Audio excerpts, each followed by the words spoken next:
Hello friends, कैसे हैं आप लोग। उम्मीद करते हैं साथियों आप लोग अच्छे होंगे। दोस्तों ग्रुप डी के अंदर आपका 3 फेज़ों का एग्ज़ाम कंप्लीट हो चुका है।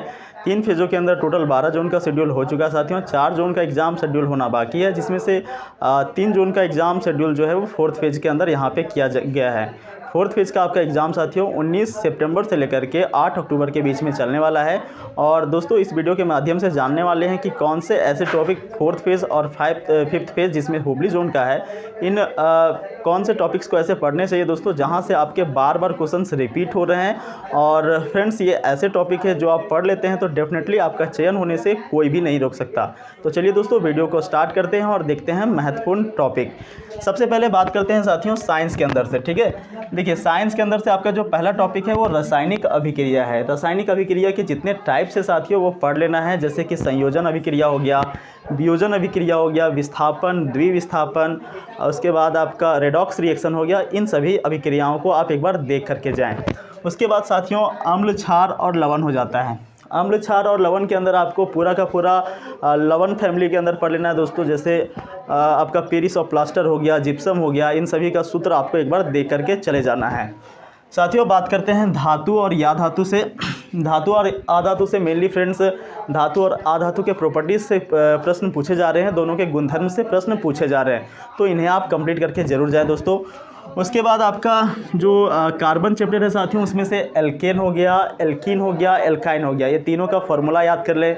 जैसे एल्केन का होता है CnH2n+2, फिर एल्कीन का होता है CnH2n, एल्काइन का होता है साथियों CnH2n-2। तो इन तीनों का फॉर्मूला एक बार देख करके जाए। और इनसे बनने वाले जो हाइड्रोकार्बन्स हैं, जैसे मीथेन हो गया, इथेन हो गया, propane, butane, pentane, hexane, heptane, octane, नोनेन, decane, तो ये सब एक बार देख करके आपको जाना है।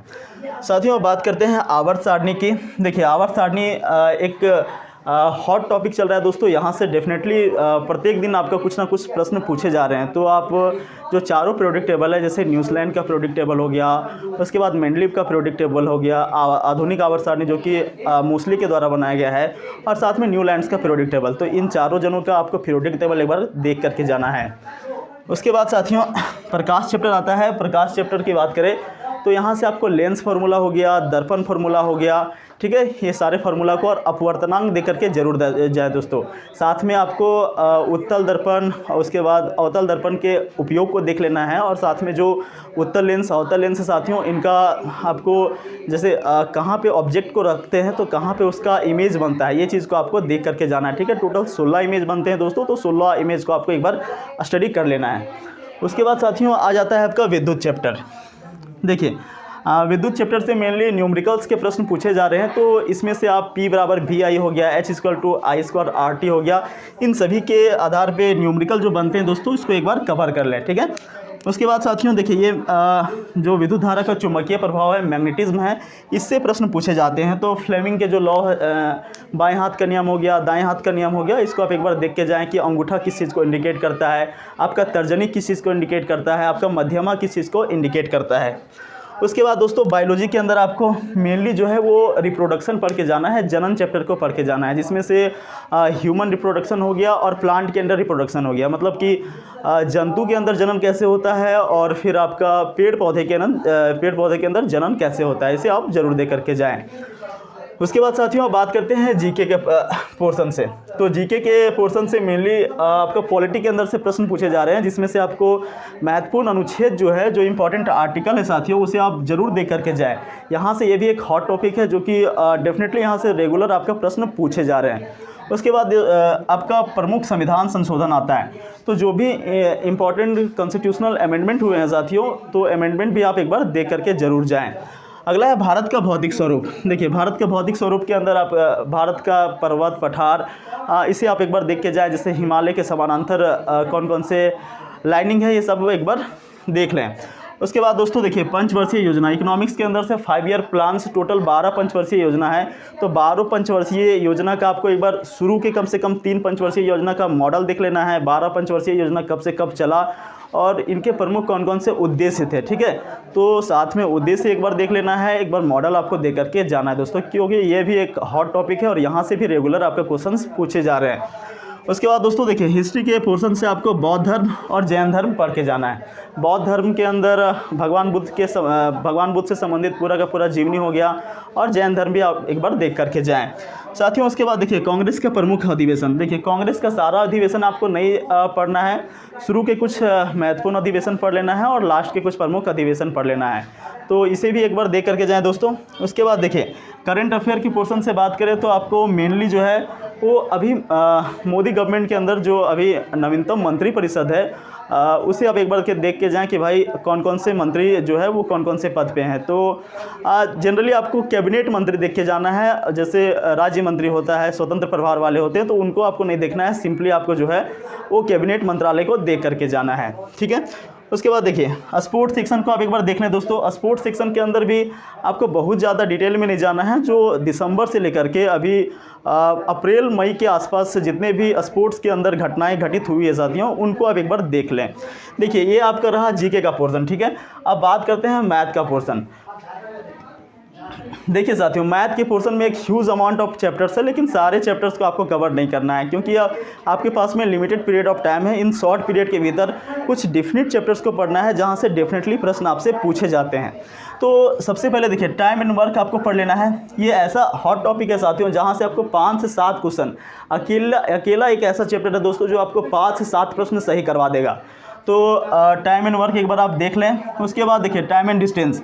देखिए साथियों ये भी हो सकता है कि आप जो प्रश्न को पढ़ के जाएं वो प्रश्न में भी वहाँ पे नहीं आए, वो कंसेप्ट नहीं आए, लेकिन आपको पूरा का पूरा कंसेप्ट समझ में आना चाहिए, तब जाकर के आप जो है वो ईजिली पूरा कर पाओगे।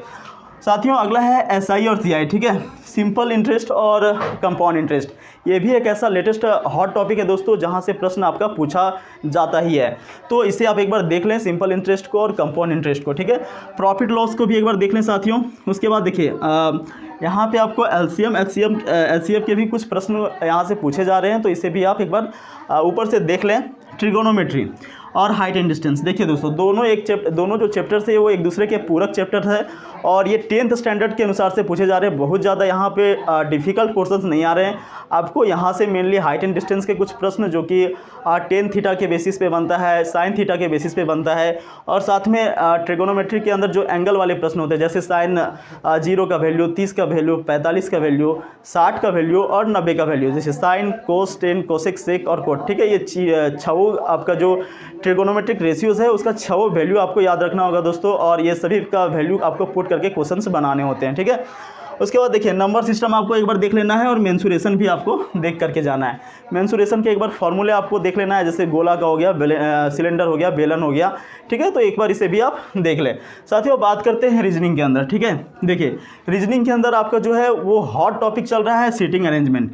सीटिंग अरेंजमेंट से ही आपका पजल वाला क्वेश्चन बन रहा है, जो कि मान के चल सकते हो साथियों कि 7 से 8 प्रश्न जो है वो आपका सीटिंग अरेंजमेंट से ही पूछा जा रहा है। अब भाई 7 से 8 क्वेश्चन यहाँ से पूछे जा रहे हैं, तो यहाँ पे आपको फंसना नहीं है, ध्यान रहे इसके अंदर आपको फंस नहीं जाना है। इस क्वेश्चंस को आपको जब आप टोटल 100 के 100 क्वेश्चन अटेम्प्ट कर लेते हैं साथियों, इसको आप मार्क फॉर रिव्यू कर लें, ठीक है। मार्क फॉर रिव्यू करने के बाद आप इसे लास्ट में सॉल्व करने का प्रयास करें, क्योंकि शुरू में इसे जब सॉल्व करते हो तो आप फंस जाते हो इसमें और नहीं बन पाएगा, तो आप 100 क्वेश्चन भी अटेम्प्ट नहीं कर पाओगे। तो इससे ज़्यादा बेहतर है दोस्तों कि इसे आप लास्ट में अटेम्प्ट करना, इसे आप मार्क फॉर रिव्यू करके छोड़ देना, ठीक है। ये काफ़ी ज़्यादा हॉट टॉपिक है, 7 से 8 प्रश्न आपको केवल सीटिंग अरेंजमेंट से ही देखने को मिल जाएंगे। उसके बाद देखिए दोस्तों आपका डायरेक्शन टेस्ट से भी आपके 3 से 4 क्वेश्चन पूछे ही जाते हैं, ठीक है। तो यहाँ भी आप इसे देख करके जाएँ, सारे क्वेश्चन, सारे पैटर्न को देख लें, एंगल बेस्ड पैटर्न।